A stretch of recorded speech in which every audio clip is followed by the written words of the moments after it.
সঠিক তদন্তটা করি। ভাই আপনার নাম কি? মোহাম্মদ ফেরদৌস শেখ। আপনার এই বাচ্চাটার আপনি কি মা? আচ্ছা, কি বিষয়ে একটু বলেন তো, এবং কবে ঘটনা, কোন জায়গা থেকে ঘটনা? ধরেন আজকে শনিবারের গত শনিবারের দিনের পর আপার সাথে মামাই বাড়ি আইছে। একটু জোরে বলেন। দুলাভাই বাড়ি আইছে, দুলাভাই বাড়ি আলি। তা দুলাভাই বাড়ি কোথায়? নিজ নন্দন। দুলাভাইয়ের নাম কি? সজীব। সজীব। জি। ওর বাবার নাম? হিটু। আচ্ছা। তা আলিপর আজকে সকালে এমনিও আমার বড় মনি এই 4 মাস বিয়ে হয়েছে, 3 মাস বেশ ভালোই গেছে। তারপর একদিন হঠাৎ করে কইছে কি, আমু আমার ভয় করে কইছে, মা আমি বাইরে গেছি ঘরে আলো জ্বালাই, কিন্তু হাসে দিয়ে যে আলো নিভিয়ে গেছে। পর আমার পিছনটা জড়া ধরছে। তা আমি কিছু অনেক সময় অনেক কিছু হয়, এত সহজে বউ থাকতেই পারে, তা এরকম কিছু না। তারপর মিয়া অনেক ভয় পায়, এই কারণে বুঝে টুজো মনিরে পাঠাইছে, তাই মনিরে সাথে দিছে, খালি ভয় পায়। তা ধরুন একটা মেয়ে বিয়ে দেখতেই চায় না যে আবার ঘরে আনবো, আমরা হলাম গরিব মানুষ, তাই মনিরে দিছি সাথে।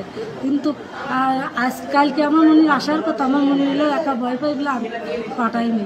আজকালে 11টার দিক ফোন দিয়েছে, ওর মা ওই ফোন দিয়েছে যে মনি এলো অসুস্থ, আসানতে টুকি হয়েছে। আমি যা বাড়ি পার গেছি শুনি যে হাসপাতালে নিয়ে গেছে, হাসপাতালে যাই দেখে আমার মনি এইরকম। তারপরে ওর মা ওই ভর্তি করে তুই বলাইছে, আর নেই।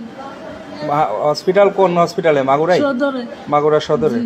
মানে এই বাচ্চাটার যে বিষয়টা আপনারা কার দোষারোপ করতেছেন? দোষারোপ মনির শ্বশুরও করবো, মনির বোনারও করবো। শ্বশুরের নাম কি? হিটু। আর হলে ওনার আমার বোন জামার নাম হলো সজীব।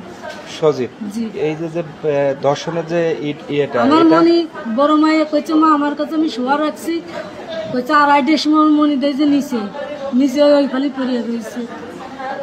আমি ঘুমাইছি, আমি টের পাইনি। এই জঘন্য কাজটা কে করতে পারে? জঘন্য কাজ যে কাছে ছিল সেই করছে, বনাই। বনাই। বনের নামটা কি? সজীব। সজীব। জি। তার বিচার চান? জি। আচ্ছা। কারণ অত না বললো, অত সাবাল না যে ডেয়ে রাখবো কিংবা মানুষের কিভাবে একটা মানুষ শিয়ালকুড়ির মতো এভাবে এরকম কাজ করে। কারণ আপনাদের তো বাচ্চা কাচ্চা আসুক নেই, আমার যে কয়েল দিয়ে বেটে যাচ্ছে সারাদিন বোঝাতে এই অবস্থা দেখছি। কত কষ্ট করে মনি মানুষ করেছে জানেন। আমি গরিব মানুষ, আমি ছোট মাই বিয়ে দিছি, ওই মনির আব্বুর মাথায় সমস্যা, আমি মানুষের মনের বেলায় ছোট মানুষ বিয়ে দিছি। বড় মনির বয়স বেশি না, 14 বছর বয়স। ও কি বলতে পারছে? ও কি বলছে?